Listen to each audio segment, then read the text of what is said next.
All right, y'all, welcome back and happy Friday. It's time for the second and final scrimmage of fall camp. News, notes, and thoughts, please like and make sure that you are subscribed to the channel. And we're also going to be talking about Savion Hiter because Michigan got some penalties for the so-called signal stealing that they did in 2023 that got them a national championship. So these are the penalties that's pretty much outlined. It's really not, so like, let's just say, if I'm Savion Hiter or if I'm his family, whenever I'm looking at these penalties, I'm not really too much worried about this impacting me or my child or my loved one personally. Of course, I'm talking about Savion. So he's going to be choosing on the 19th, which is Tuesday, probably between Michigan and Tennessee. That's what almost everyone's saying up to this point. There's still a chance that maybe one of the dark horse programs will end up landing Savion, but I mean, probably not. So would he look at this list of things and say, man, this is really going to impact me in such a negative way? I don't think so. There's really nothing here outside of like the fines that would maybe hurt Michigan some, but it's not going to impact like their revenue sharing. I've seen some people talking about that to say, well, this is going to end up hurting Michigan's rev sharing. But what 10% is, that's the number that you're seeing, 10% here, 10% there.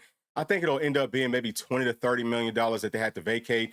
I guess over these next 4 years, it's something like that. But y'all, that's not that much money, relatively speaking. So revenue sharing works like this. Teams can either share up to 10% of their revenue, or I'm sorry, up to 20% of their revenue that is generated from their sports programs with their student athletes, or it's $20.5 million. Tennessee made $234 million in revenue last year. That $20.5 million is not even 10%. So this is like, it's not going to stop them from getting to that 20.5 million that every other major college program is given to their players. So that's not going to stop them. And then, you also look at NIL. This is really not going to stop that either. They've got some huge boosters and donors. I think that there's no real impact. The only thing here is that, they won't have as much like visit time with the players. They can't talk to them as much, but that's not going to probably slow them down, too much. It's not going to stop Savion from wanting to go there, I don't think, by any means, because if you come down to the very last two little points there, number one, no bowl bans, okay? No playoff bans, no championship bans, and there's no scholarship limit that's being added to this, okay? Like they don't have to vacate any wins or championships. Nothing like that. So this was almost like, Michigan won here. Okay, I'm just going to say that Michigan did win. And if you are any other college program, why wouldn't you just cheat? Like why not? Even if you get caught, there's no real, like I would trade a national championship for these penalties every single season, okay? Every single year. If they're not really going to stop you from being able to bring up more players necessarily, then I mean, how does this really hurt them except for their pockets? And they are pretty much printing money up there. So I don't think that this is going to make Savion not choose Michigan. I don't know who he's going to choose. Feels like some of our insiders, maybe like a couple of weeks ago, they kind of took a step back from being as confident. They've come back now and they're back to, hey, we don't know. We still feel like Tennessee does have a chance here.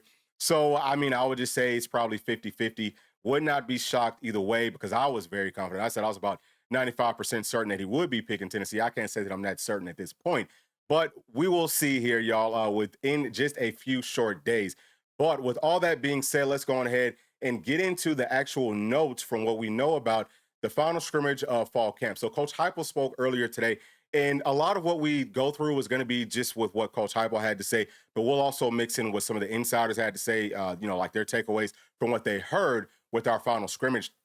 I don't know that any of them actually got to watch it, or they're not coming out and telling us that they got to watch it. They're acting like they didn't. So either way, Coach Heupel, the first thing that he said was it was a much better operation with the offense and defense. Oh, and then also, y'all, we won't be looking at the injuries because I didn't see like a real injury list or anything like that. That was concrete. That talked about everybody. Feels like we're pretty much healthy.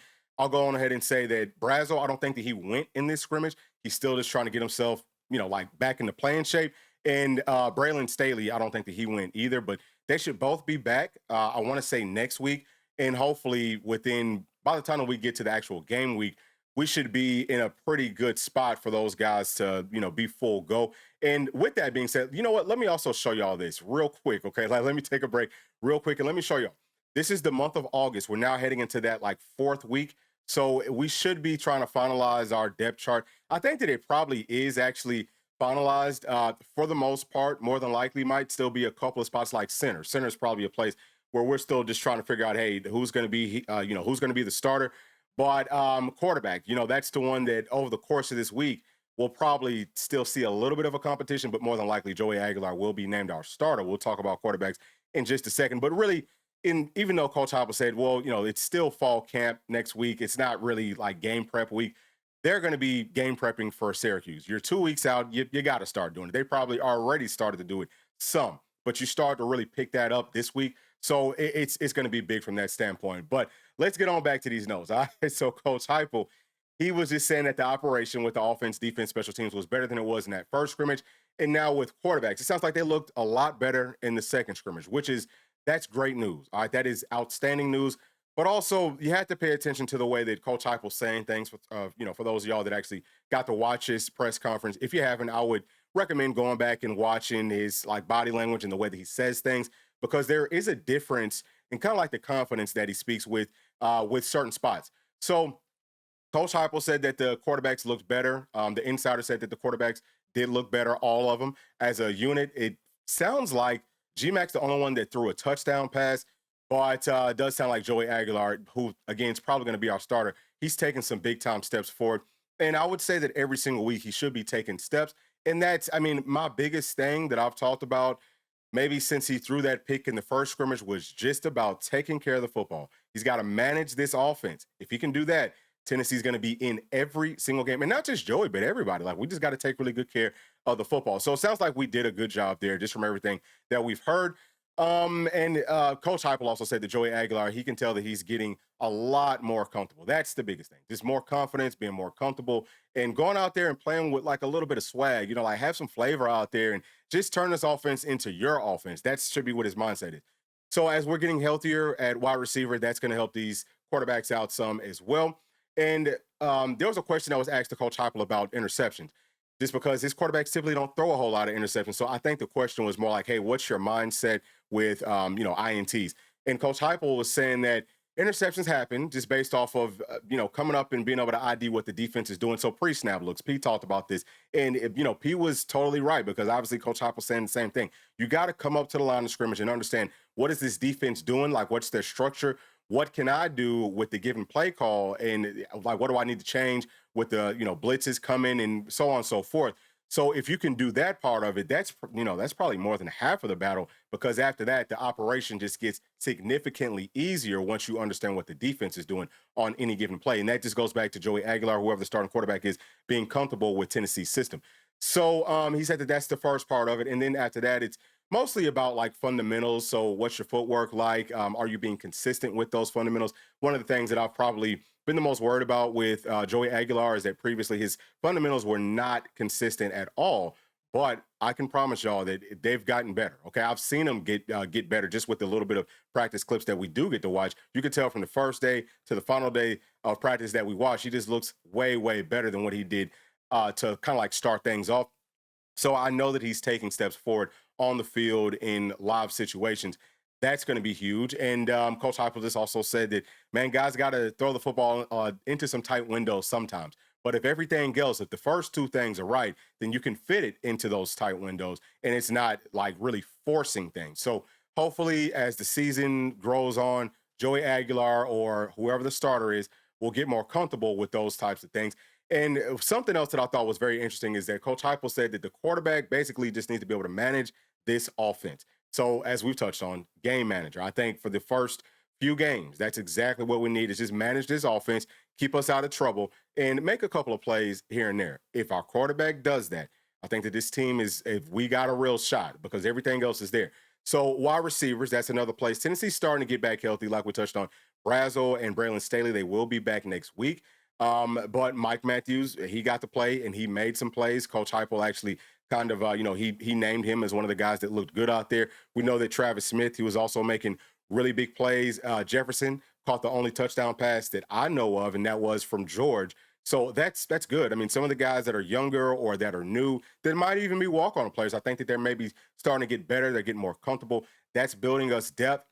Exactly what we need, because, by the time that the, Brazel and Braylon Staley, once they come back, we should have more options. You know what I'm saying? Like once they get comfortable and so on and so forth. But Ra didn't get to go because he was sick. There's a couple of other players that were sick, and we got to keep them far away from the team. This is the wrong time, man, for sicknesses to be going around that locker room, man, because we're about to start getting into like game week stuff.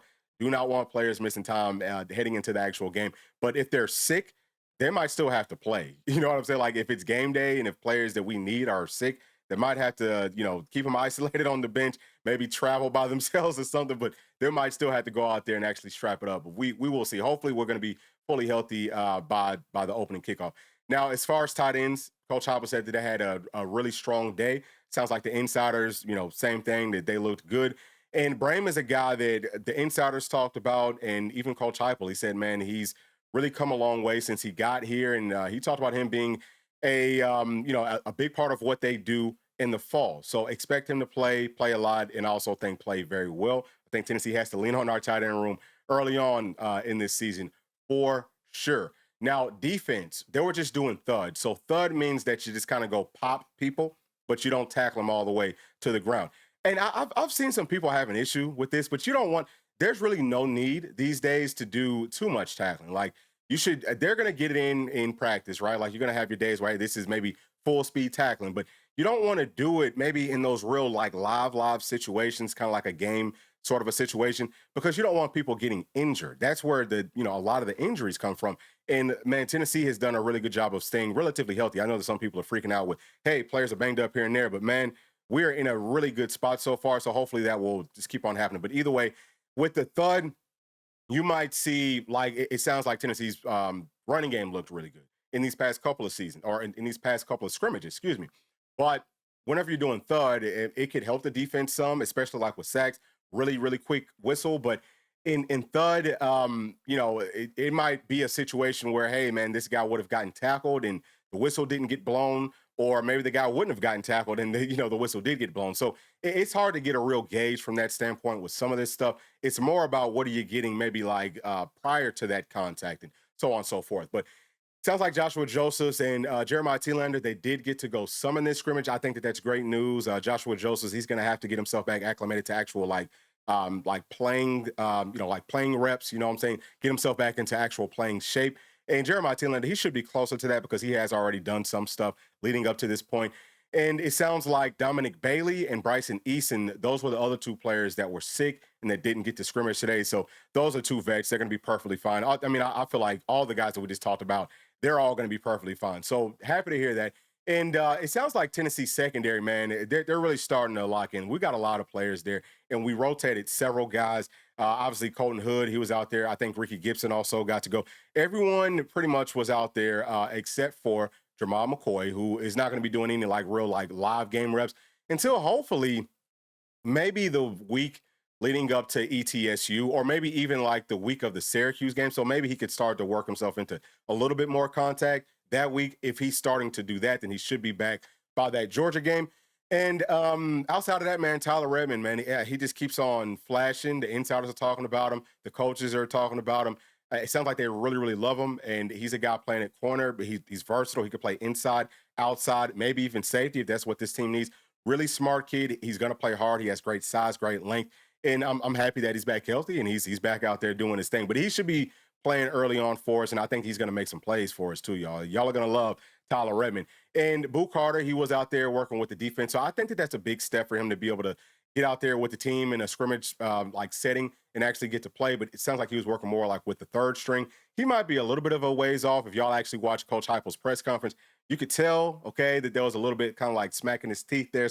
I don't know how happy they're, overall, I don't know how happy they are with some of the things that might be going on with Boo. And we talked about that on our Patreon. So y'all could go and check that out. That's going to be for the $5 memberships. But outside of that, man, I think the Tennessee's defense is going to be really good. Sounds like they had a great day. I don't know who won the scrimmage. Was it offense or was it defense? It sounds like it was, obviously, offense took a step forward, but it might have been kind of like a stalemate. So that's a really positive sign. And I would say going into game week, the offense might start to really get the better of our defense, possibly, but our defense should be like top 5 in the whole country. Now, with the offensive line, you could tell that just like listening to Coach Heupel speak on him, you could tell that he really, really likes him. He actually said, that they'll play at a really high level this year. So again, if you go back and if you actually watch it, you can just tell that there's a difference in the way that he's saying things with different groups and with different players. You can tell that he has a lot of confidence with his offensive line. I think that this might be the most confident that I've seen him look and talk about our offensive line heading into any single season. I think that we'll be significantly better than we were last year. Run blocking sounds like that looked really good for the past couple of scrimmages, but maybe even pass pro took a step forward. Now, in the first one, Tennessee's first unit, they looked good with the pass pro, but maybe like the second and third units didn't look as good.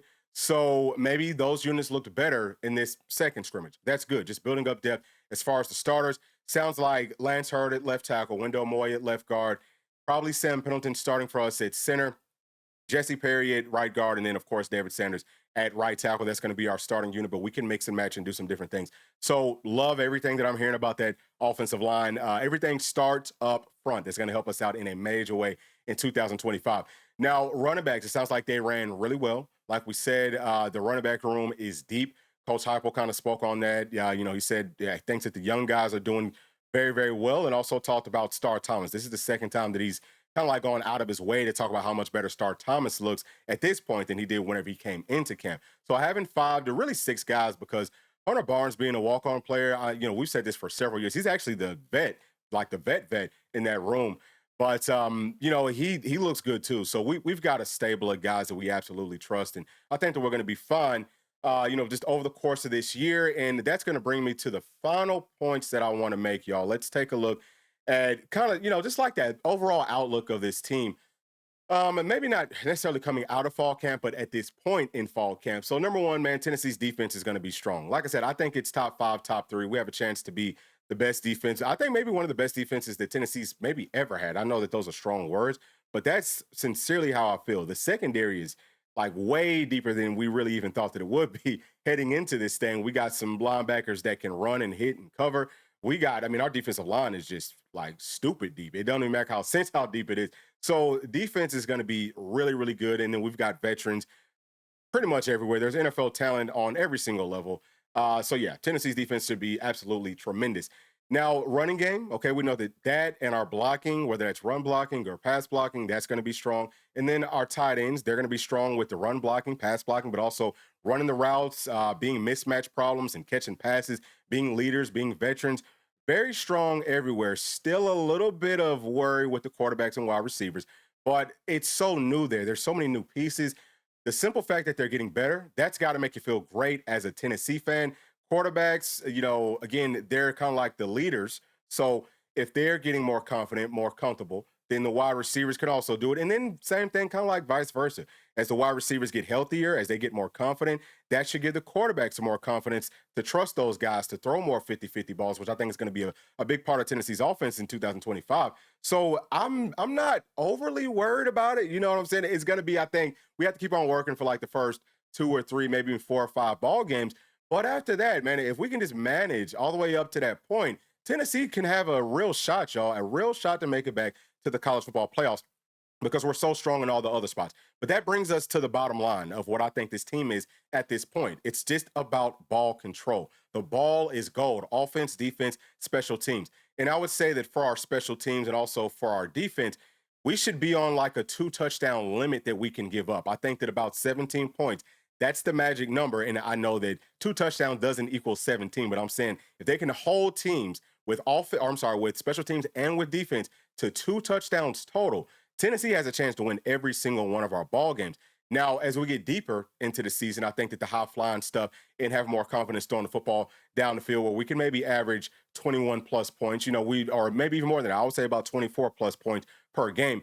We should be fine. And I also think that, man, our special teams, we can get it done there. But defense, for sure, I think that we could hold teams on average to about 2 touchdowns or less per game. So the ball is gold. It's not just with the quarterbacks. It's with everybody on offense. You can't be fumbling the daggum football. If you do, you got to go get it whenever you're on defense or on special teams. For sure, we want to try to punch at the ball, get some picks, get some turnovers, but also try to score. Not just with the turnovers, but also with some safeties and things like that. The defense's mind should be, man, how many points can we score in this game? And if we can give our offense a shorter field, can we put them in for sure field goal range? Like, let's just say if a 45-yard field goal, we feel confident with that. Okay, we got to get them the ball inside of the 30 or, inside of maybe like the 20 or 25 or something to make sure that they can hit this on a very, very consistent basis. If nothing else, hey, man, run the ball 3 times, take those 3 points. That's what's got to be, I think, the mindset for this team. And not so much in the first game because I think that we could probably beat Syracuse you know, without having to worry too much. You know, Tennessee, we're just a significantly better team. We're a lot more talented. Not to try to undermine Syracuse. I'm not being disrespectful to them, but I'm just keeping it real. You know, we should be able to beat them. Obviously, ETSU, not quite the same deal, but yes, same thing. But then versus Georgia, that's when we really got to be able to turn it up and just take care of the daggum football and just do what we do. And I think that Tennessee has a tremendous, tremendous shot to be, you know, like one of the best teams in the SEC. But it's all got to be just based off of taking care of the football, not throwing pick sixes, and just giving our quarterbacks time to really get comfortable and acclimated to our system and find that stride and find that confidence. So those are my thoughts. Please share yours down in that comment section. And as always, please make sure to like and subscribe to the channel. We'll be talking to y'all later on. Thanks. Peace. Thanks for watching. And please make sure to like and subscribe to the channel because that keeps us growing inside of the YouTube algorithm. And if you did like this video, here's another one that you might also enjoy. Thank you, thank you, thank you. We'll see you on the next one. Peace.